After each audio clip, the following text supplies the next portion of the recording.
지난 시간에 예수님께서 제자들에게 너희가 아버지의 약속하신 것을 기다려라 라는 말씀을 받고 제자들이 어떻게 아버지의 약속하신 것을 기다리고 있는지 본문에 보니까 기도로 준비하고 있었다는 것을, 아버지의 약속하신 것을 받기 위해서 기도로 준비하는 모습을 보았습니다.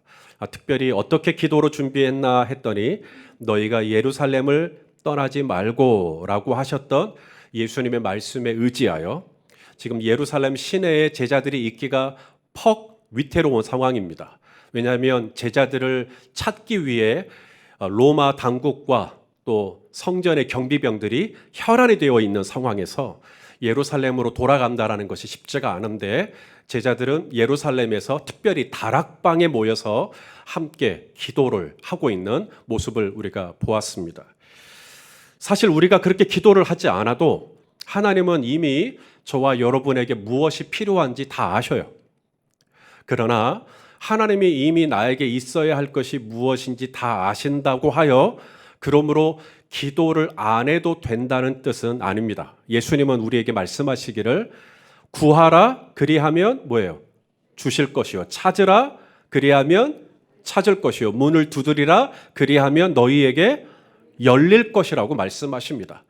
구하지 않아도 알아서 주고 찾지 않아도 알아서 찾게 되고 문을 굳이 두드리지 않아도 알아서 열린다고 말씀하시지 않았어요.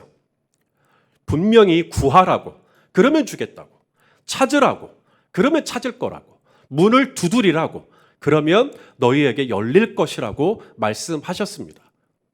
우리 요한복음 16장 24절 말씀을 같이 한번 읽겠습니다. 시작. 지금까지는 너희가 내 이름으로 아무것도 구하지 아니하였으나 뭐예요? 구하라 그리하면 받으리니 너희 기쁨이 충만하리라. 할렐루야. 제가 목회를 하면서 우리 성도님들 보니까 상당히 많은 분들이 기도를 잘 안 하시는데 기도를 안 하는 이유가 이것 때문이에요. 하나님이 어차피 내가 필요한 거 다 아시는데 목사님 굳이 기도해야 합니까? 라고 말씀하시는 분들을 심심치 않게 만납니다. 제가 다윗을 예로 들어드리겠습니다. 구약의 다윗을 보면 하나님을 기쁘시게 해드리기 원하는 하나님의 마음이 합한 사람인데 다윗에게 한 가지 소원이 있었죠. 바로 자신은 백향목으로 지은 으리으리한 궁전에 살고 있지만 하나님의 언약궤가 있는 처소는 장막, 천막 가운데 사는 거예요. 이게 미안하고 송구스러운 겁니다. 그래서 다윗이 한 가지 소원을 품죠. 나단 선지자에게 내가 하나님이 허락하신다면 하나님을 위해서 집을 좀 지어드리고 싶다고. 나단 선지자가 기도도 안 해보고 바로 대답합니다. 정말 좋은 소원입니다. 그렇게 하시지요. 했는데 나단 선지자가 돌아가서 기도해보니까 하나님이 아니래요. 하나님이 나단 선지자에게 돌아가서 절대 집 짓지 말라고 얘기하십니다. 왜냐하면 다윗이 그동안 왕이 되기까지 숱한 전쟁을 치렀는데 전쟁을 하다 보니까 손에 뭐가 많이 묻어 있어요? 피가 많이 묻어 있어요. 피 묻은 손으로 내 집을 짓지 못할지니라. 나단 선지자가 그걸 전해요. 왕의 입장에서 기분이 나쁠 수도 있습니다. 내가 하나님을 위해서 나쁜 거 하겠다는 것도 아니고 좋은 일 하겠다라는 건데 하나님이 반대하신다는 거니까요. 기분이 언짢을 수도 있는데 저는 여기서 다윗의 훌륭한 면모를 봅니다. 다윗이 받아들여요. 그리고 인정합니다. 자신의 손에 피가 많이 묻어 있다는 것을. 그래서 하나님의 집을 짓고자 하는 마음을 접어요. 자, 그런데 여기서 놀라운 게 하나님이 다윗의 마음을 받으십니다. 하나님의 집을 지어드리고자 하는 이 마음 자체가 이전에 어떤 누구도 품어본 적이 없는 마음이에요. 그래서 하나님이 다윗의 마음을 기쁘게 흠양하십니다. 그리고 다윗에게 약속을 하시죠. 네가 나를 위해서 집을 세워주겠느냐? 내가 너의 집을 세워줄게. 내가 너와 내 집을 세워주겠다. 우리 말씀을 보죠. 사무엘하 7장 16절입니다. 읽어보시죠. 시작. 내 집과 내 나라가 내 앞에서 영원히 보존되고 내 왕위가 영원히 견고하리라 하셨다 하라. 이게 하나님의 약속이에요. 아직 다윗은 하나님의 집을 지어드린 게 아니에요. 그냥 지어드리겠다고 마음만 품었다가 거절이 된 상태입니다.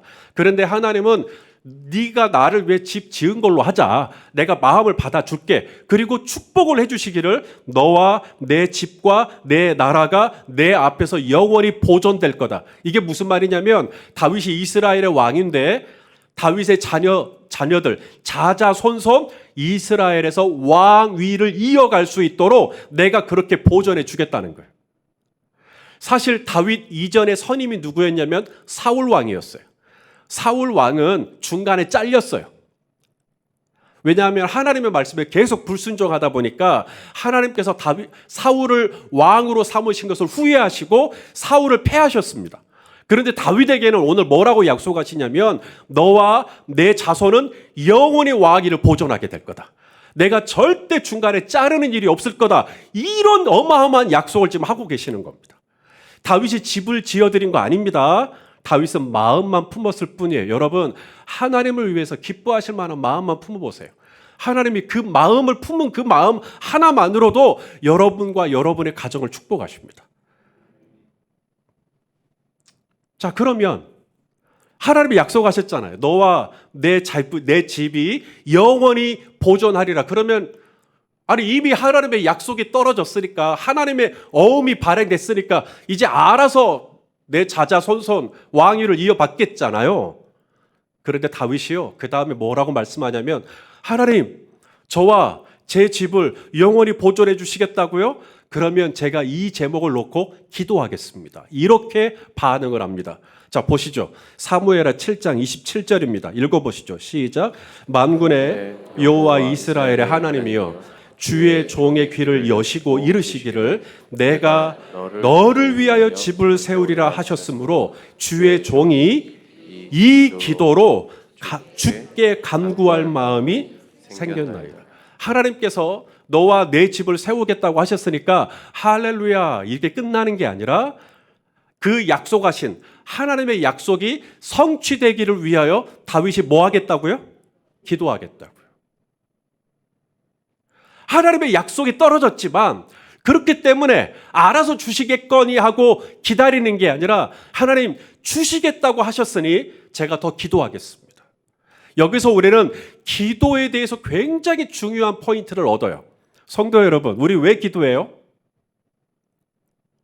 우리가 기도하는 이유가 뭐죠? 내가 뭔가 바라는 게 있죠. 내가 뭔가 원하는 게 있는데 이것을 기어이 하나님의 뜻에 관철시키기 위해서 그래서 기도하시는 겁니까? 아니죠. 예수님이 저와 여러분에게 기도를 가르쳐 주셨죠. 기도를 가르쳐 주시기를 뭐라 그랬어요? 뜻이 하늘에서 이루어진 것 같이 땅에서 이루어지는 것이 주기도문입니다. 이게 기도를 하는 핵심이에요. 내 뜻을 하늘에다가 주장하고 기어이 땅의 뜻을 하늘의 뜻으로 맞춰내기 위해서가 아니라 하나님의 뜻을 내가 받아들이기 위해. 하나님의 뜻이 뭐예요? 너와 내 집을 세우겠다.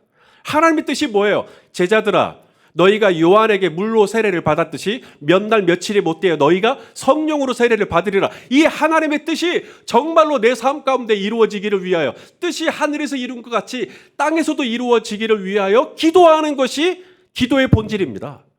예수님께서 기도하시죠. 아버지여, 할만하시거든 이 잔을 내게서 옮겨주십시오. 지나가게 해주십시오. 하지만 뭐예요? 내 원대로 마시옵고. 누구의 원대로? 아버지의 원대로. 그러니까 성도 여러분, 예수님이 땀이 핏방울같이 되도록 기도하신 이유가 뭐냐고요. 이 잔을, 이 십자가라고 하는 이 잔을 어찌하든지 지나가게 해달라고 고집을 부리기 위해서 땀이 핏방울 된 게 아니라 나의 원대로 마시옵고. 누구의 원대로? 아버지의 원대로 하늘에서 이룬 것 같이 내 삶 가운데 이루어지기를 위하여 땀이 땅에 떨어지는 핏방울같이 기도하신 겁니다. 그게 기도의 본질이에요. 하나님의 뜻은 분명해요. 너희가 성령을 받으리라. 하나님의 뜻은 분명해요. 너와 내 집이 구원을 얻으리라. 내가 너와 내 집을 왕위를 내가 보존해 줄게. 할렐루야! 하나님 약속하셨군요. 그렇다면 구하는 자에게 성령을 주시고 구하는 자에게 좋은 것을 주신다고 하셨으니 주님의 약속이 주어졌으니까 이 약속의 말씀이 내 삶 가운데 이루어지기를 위하여 내가 구하는 자리에, 기도하는 자리에 들어가겠습니다. 그래서 제자들이 다락방으로 모인 거예요. 기도로 준비하기 위해, 하나님께서 약속하신 이 좋은 것이 내 삶 가운데 이루어지기를 위해 제자들이 예루살렘을 떠나지 않고 다락방에 모여서 기도를 했다. 그랬더니 하나님이 마침내 호련히 저들에게 약속하신 성령을 부어주신 줄로 믿습니다. 이게 지난 시간에 보았던 제자들의 기도하는 모습이고요. 오늘 두 번째, 제자들이 또 어떻게 기도하고 있는가를 좀 보겠습니다. 자, 오늘 본문이 끝나는 14절 말씀을 또 같이 읽겠습니다. 시작. 여자들과 예수의 어머니 마리아와 예수의 아우들과 더불어 마음을 같이하여 오로지 기도에 힘쓰더라. 자, 제자들이 여자들과 예수의 어머니 마리아와 예수의 아우들과 더불어 어떻게 기도하고 있어요? 몸을 같이 해서? 물론 몸도 같이 하고 있죠. 다락방이 다 있으니까. 근데 여러분, 몸은 같은 공간에 있어도 마음은 따로따로일 수 있나요? 얼마든지 가능하죠. 또 기도 제목이 같이 하여. 기도 제목을 제가 앞에서 기도 제목을 하나 드리고 우리가 함께 다 기도를 하지만 기도 제목만 같을 뿐 마음이 다 똑같을 수가 있나요? 그렇지 않죠. 지금 제자들의 기도, 이 기도가 얼마나 특징이 있냐면 지금 몸만 같이 하는 게 아니라 뭘 같이 하고 있어요? 마음을 같이 해서 이 다락방에 모여있는 이 사람들이 몸만 같이 하는 게 아니라 마음을 같이 하여 기도를 힘쓰고 있는 이 모습을 우리가 주목해서 볼 필요가 있습니다. 왜냐하면 본래 이 다락방에 모여있던 이 사람들이 마음을 같이 하지 않았었어요. 예수님의 제자들이 예수님과 함께 이 땅의 공생의 사역을 시작할 때 예수님하고 번번이 마음이 달랐던 때가 많았습니다. 예수님이 예루살렘에 올라가시죠. 대제사장들과 장로들에게 고난을 받고 내가 죽게 될 거다. 그때 제자들이 예수님하고 마음이 같지 않았죠. 예수님은 예루살렘에 올라가서 십자가에 못 박혀 돌아가 죽으시기까지 자기를 낮추시기 위하여, 복종하시기 위하여 예루살렘에 올라가는데 제자들은 그 똑같은 길에서요, 무엇 때문에 서로 다투고 있죠? 누가 크냐 갖고 싸워요. 예수님은 이보다 더 낮을 수 없는 십자가의 자리로 가고자 하는데 제자들은 누가 더 높아질 거냐. 마음이 완전히 다른 겁니다. 또한 예수님은 제자들에게 십자가를 앞에 두고 기도하라고, 시험에 들지 않게 기도하라고. 하지만 제자들은 기도했습니까? 늘 잤습니다. 또 자고 또 자고 다시 와서 깨우면 또 자고 또 자고. 마음이 같지 않은 거죠. 예수님이 십자가에 못 박히시기 전날 제자들과 마지막 만찬을 나눌 때 제자들이 그렇게 얘기했어요. 주여, 내가 주를 위하여 옥에도 가겠습니다. 내가 주를 위하여 목숨도 내놓겠습니다. 죽는 데까지 가겠다는 말이 목숨도 내놓겠다는 거예요. 여기까지만 보면 제자들이 마음이 같아요. 그런데 예수님이 막상 그 다음 날 새벽에 사로잡히시자마자 제자들이 다 어떻게 해버렸어요? 예수를 버리고 뿔뿔이 흩어져 버렸습니다. 마음이 같지가 않아요. 심지어 예수님이 장사되시고 3일 만에 부활하셔서 제자들에게 오셨을 때도 제자들은 부활하신 예수님을 보고 기쁘고 반가워한 제자들도 있었지만 누군가는 내 손가락을 넣어보아야 하겠다느니 예수님의 부활을 믿지 않았던 제자들도 있었더라. 마음이 언제 같았죠? 마음이 같았던 때가 언제죠? 모르겠어요. 이런 제자들이 오늘 예루살렘에서 다락방에서 모여 기도할 때 이들이 어떻게 기도하고 있어요? 지금은 마음을 같이 하여 기도하고 있는 거예요. 전에는 마음이 같지 않았어요. 그런데 이제는 유다를 뺀 11명이죠. 이 11명이 마음을 같이 하여 기도로 아버지의 약속하신 것을 기다리고 있는, 준비하고 있는. 제자들이 언제 이렇게 변했대? 제자들이 바뀐 거죠. 뿐만 아니라 이날 다락방에 모였던 사람들 중에는 여자들도 있었다고 했습니다. 여자들과. 이게 왜 중요한 줄 아세요? 당시의 여자들은 같이 마음을 함께 할 수 없는 존재였습니다. 주후 1세기 예수님 당시, 초대교회 당시 여성들의 사회적인 위치는 굉장히 위태로웠습니다. 이 여성들은 인격적인 존재로 대우받지 못했어요. 그래서 사람들의 숫자를 셀 때 오늘 이곳에 몇 명이나 있는가 해보면 여성들은 다 누락시켰습니다. 남자만 5,000명이더라. 남자만 3,000명이더라. 이런 식으로 여성은 인격적인 존재로 대우받지를 못했어요. 그래서 법정에서 증인을 세울 때도 증인은 100% 다 남자밖에 없습니다. 여성은 믿을 수가 없다고 증인이 될 수가 없었어요. 심지어 유대인들이 출입하는 회당도 여성들이 회당에 가잖아요. 그러면 여성들만 따로 별도의 공간이 있어요. 대우를 해주는 공간이 아닙니다. 저쪽 구석대기 그곳에서 별도의 공간에서 회당에서 예배를 드려야 했어요.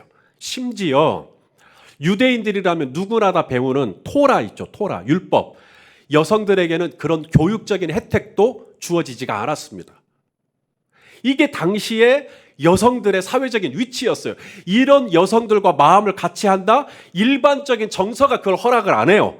여자들과 뭘 할 수가 없어요. 그런데 오늘 제자들은 그 흩어졌던 마음들이 서로 모여서 함께 기도하는 것도 참 기특한데 남들이 볼 때는 세상적인 입장에서는 같이 할 수 없는 여자들과도 마음을 같이 하여 지금 기도하고 있는 겁니다. 여러분, 교회는 이런 곳이에요. 서로 마음이 흩어졌던 사람들이 같이 마음을 함께 기도할 수 있고 남들이 볼 때는 저 사람이랑 같이 못해 라고 하는 사람하고도 같이 마음을 같이 하여 기도할 수 있는 공동체. 여러분, 우리 열린 베델교회가 그런 교회가 되기를 소망합니다. 자, 그곳에는 제자들이 있었고요. 여자들이 있었고요.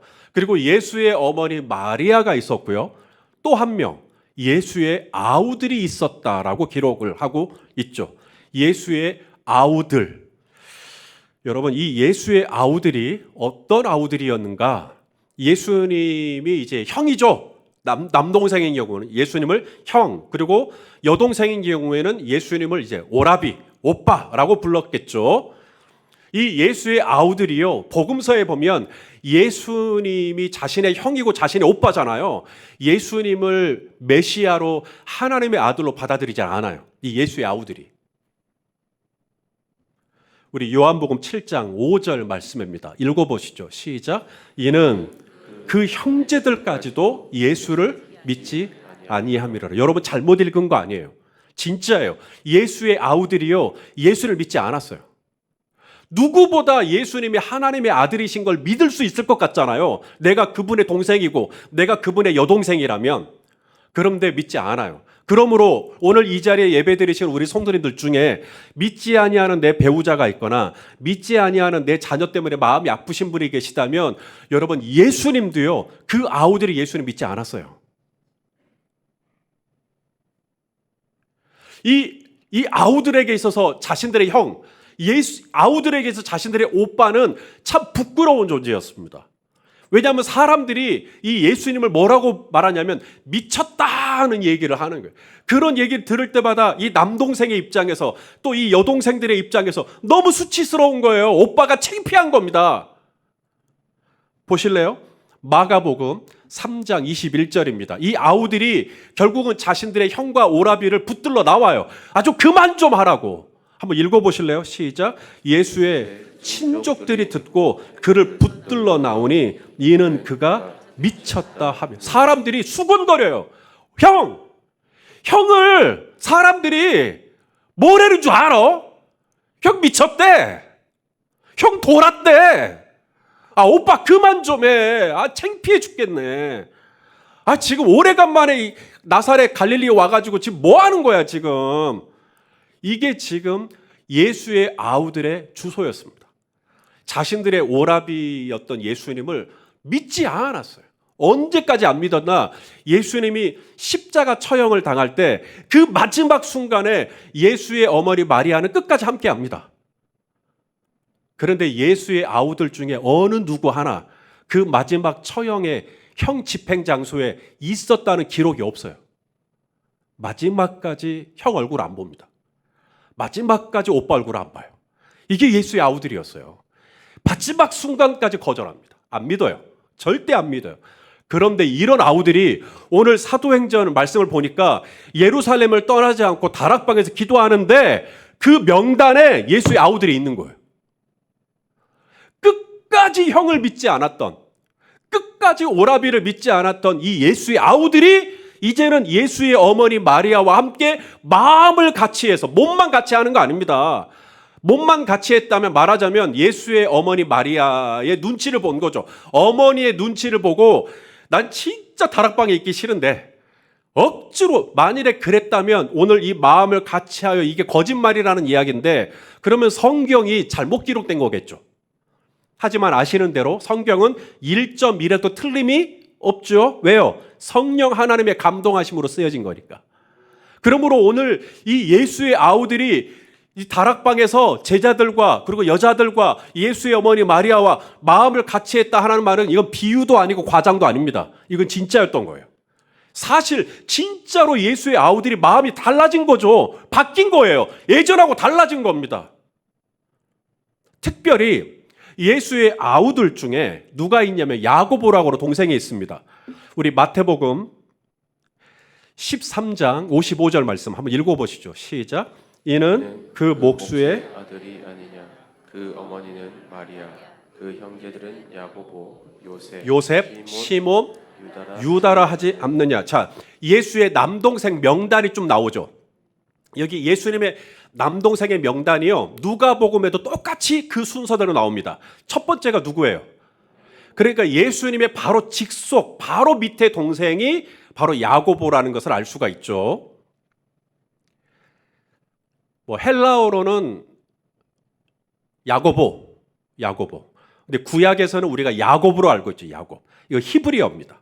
똑같은 부를 때 이름을 똑같이 그렇게 하는 거고요. 이 야고보가 나중에 뭐가 되냐면 초대교회, 예루살렘 교회죠. 초대교회 지도자가 됩니다. 수장이 돼요. 그래서 사도 바울이 회심을 하고 난 다음에 이방인들에게 복음을 전하기 위해 전도여행을 시작하죠. 1차 전도여행, 2차 전도여행, 3차 전도여행을 하는데 1차 전도여행을 했을 때요. 이방인들이 바울이 전하는 복음을 믿어요. 예수님이 하나님의 아들 되심과 예수님이 나의 죄를 위하여 십자가에 죽으신 것을 이방인들이 믿어요. 그리고 회심을 하고 돌아와요. 이런 이방인들이 한둘이 아닌 거예요. 그래서 사도 바울이 이제 수많은 이방인들이 예수님을 믿고 돌아오는 건 참 기쁜데 바울 안에 아직 신학이 정립이 되질 않았어요. 어떤 거? 유대인들에게 가장 중요한 의식 중에 하나가 할례거든요. 왜냐하면 할례는 하나님의 언약 백성이라고 하는 표식을 내 육체에다가 표시하는 거예요. 그런데 이 할례를 이방인들에게 하라고 할 것이냐 말라 할 것이냐. 이 부분이 정립이 안 됐어요. 아직. 그래서 1차 전도여행을 마치고 예루살렘 교회로 돌아와 선교 보고를 할 때 이것을 의제로 낸 겁니다. 내가 가니까 수많은 이방인들이 예수님을 믿는데 내가 이들에게 과연 할례를 받으라고 해야 할 거냐 말라고 할 거냐 신학적으로 정립을 좀 해주라. 이때 최초의 교회 회의, 예루살렘 교회 회의를 주재한 사람이 야고보입니다. 예수님의 동생. 야고보가 이날 이 교회 역사에서 최초의 교회 회의에 할례를 행하여야만 구원을 받는다라는 교리를 확정시켜버리면 이제 저와 여러분 전부 다 할례 받아야 되는 거예요. 그런데 야고보가 그렇게 하지 않습니다. 야고보는 예수 그리스도를 믿고 돌아오는 이 수많은 이방인들에게 할례를 받지 않아도 구원받을 수 있다. 요것을 이야기를 합니다. 자, 우리 말씀을 통해 확인하죠. 사도행전. 나중에 또 요 부분을 또 강의하다 보면 순서가 돼서 하겠죠. 사도행전 15장 13절에 19절. 제가 축약을 했습니다. 읽어보시죠. 시작. 말을 마침에 야고보가 대답하여 이르되 형제들아 내 말을 들으라. 그러므로 내 의견에는 이방인 중에서 하나님께로 돌아오는 자들을 뭐하지 말자. 여기서 괴롭게 하지 말자라는 말은 할례를 꼭 받아야만 된다라고 하는 교리를 빼자. 이거 하지 않게 하자. 그래서 그 다음 절 28절 말씀도 보세요. 시작. 성령과 우리는 이 요긴한 것들 외에는 아무 짐도 이방인들에게 지우지 아니하는 것이 옳은 줄 알았노니. 그래서 우리가 지금 할례 받지 않아도 우리는 구원받을 수 있는 거예요. 예수 그리스도를 믿는 믿음으로 충분한 거예요. 이 엄청난 교회 회의의 첫 번째 교리를 확정할 때 그 회의를 주재했던 수장이 예수의 아우 야고보였어요. 이 예수님의 아우 야고보가 했던 또 하나의 일이 있습니다. 예루살렘 교회 회의를 주재한 일도 있었고요. 또 하나가 우리가 알고 있는 성경 히브리서 다음에 나오는 책이 뭐죠? 야고보서를 기록한 사람이 예수님의 아우 야고보입니다. 세베대의 아들 야고보가 아니고요. 이 예수님의 아들, 예수님의 아우 이 야고보가 야고보서를 쓸 때 당시에 초대교회 성도들이 환난과 핍박과 박해로 말미암아 예루살렘에 더 이상 있지 못하고 뿔뿔이 흩어졌어요. 소아시아 지역으로. 이 소아시아 지역으로 흩어진 성도들이 믿음을 계속해서 지속해내기가 여러분 쉬웠을까요? 어려웠을까요? 어렵죠. 당연히 어렵죠. 점점 성경에 보니까 배교하는 자들이 나타났다. 믿음을 저버린 거죠. 더 이상 신앙생활을 유지하기가 쉽지가 않았던 겁니다. 그리고 사람들이 그날 그 도시, 흩어진 도시에서 점점 융합되고 혼합되고 그래서 이 초대교회 성도들의 신앙이 좀 시들시들해졌을 때 야고보가 야고보서를 쓴 겁니다. 그러면서 이 시들시들해진 야고보의 서신을 받는 초대교회 성도들에게 강조했던 게 뭐냐? 믿음인데 특별히 행함이 있는 믿음에 대해서 강조한 겁니다. 왜냐하면 행함이 다들 약해지고 있으니까요. 그래서 그 유명한 말씀이 있죠. 행함이 없는 믿음은 어떤 믿음이다? 죽은 믿음. 이 말을 했던 사람이 예수님의 아우 야고보였어요.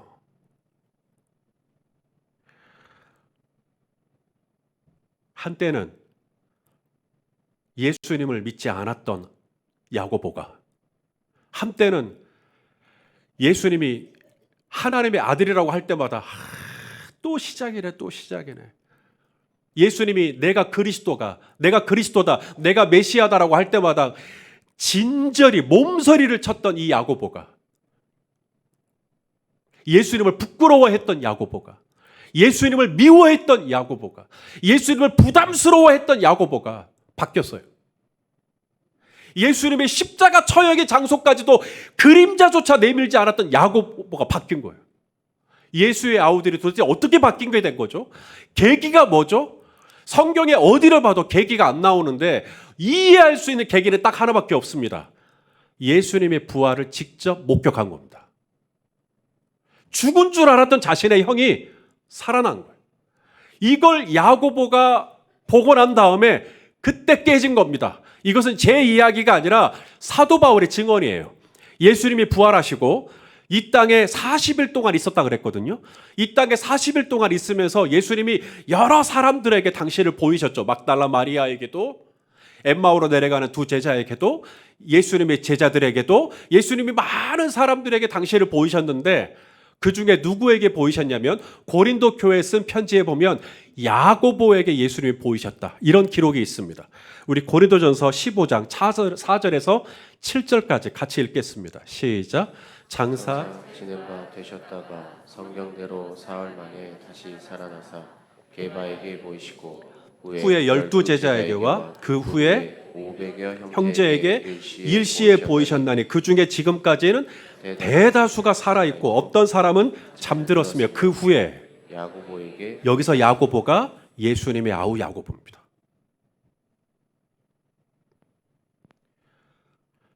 형님, 오빠라고 불렀던 분이 장사된 지 죽었다고 생각했는데 3일 만에 부활하신 거예요.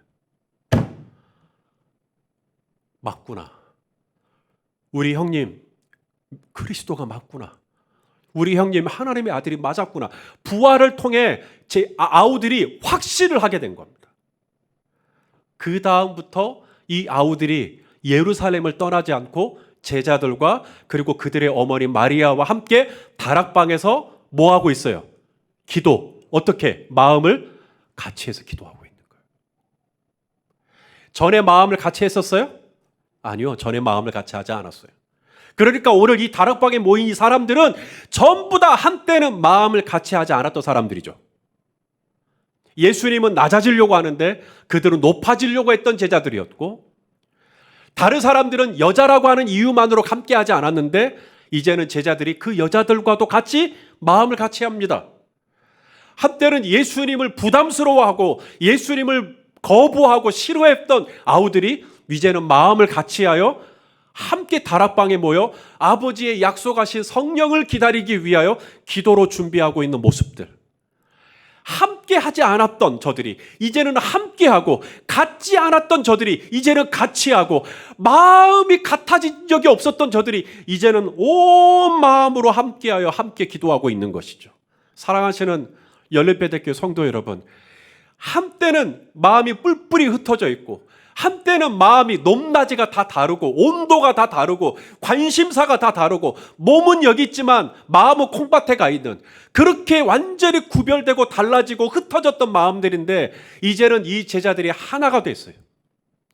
남들은 여자라고 하는 이유만으로 상종을 하지 않고 숫자에 끼워주지도 않는데, 예수님의 제자들은 그런 여자들과도, 남들은 배제하고, 남들은 차별하고, 남들은 솎아내고, 그래도 그들과 같이 하는 거예요. 같이.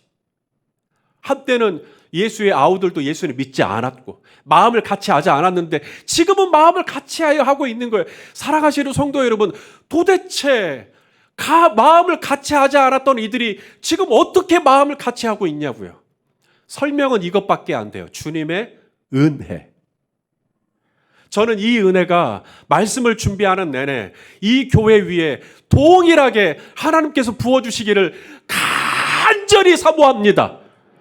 주여, 제자들의 마음이 같아질 수 있었던 것처럼, 여자들과도 마음을 같이 할 수 있었던 것처럼, 예수의 아우들도 마음이 같아졌는데, 주여, 우리 당회도 마음이 같아지게 하시고, 우리 재직들도 마음이 같아지게 하시고, 이 교회에 속한 모든 권속이 하나님의 나라를 꿈꾸며 말로만 하나님 나라 하는 게 아니라, 정말 서로가 서로를 배려하면서 남들은 마음을 같이 하지 않아도 우리는 그 다락방에서 함께 모여서 마음을 같이 하여 예배할 수만 있다면 얼마나 하나님이 이 공동체를 기뻐하실 것인가. 사랑하시는 성도 여러분, 이렇게 마음을 같이하여 기도하는 이분들이 얼마나 이뻐 보이십니까? 얼마나 사랑스러워 보이십니까? 그런데 하나님 아버지께서도 얼마나 이 무리가 기뻤겠냐고요. 그래서 보시겠지만 이제 이 무리 위에 아버지의 약속하신 성령을 부어주시거든요. 같이 할 수 없었던 사람들이 같이 할 수 있는 이 은혜가 하나님이 이 다락방에 있는 사람들에게 부어주신 것처럼 이 교회에도 부어주시면, 성도 여러분, 우리도 마음을 같이 할 수 있을 줄로 믿습니다.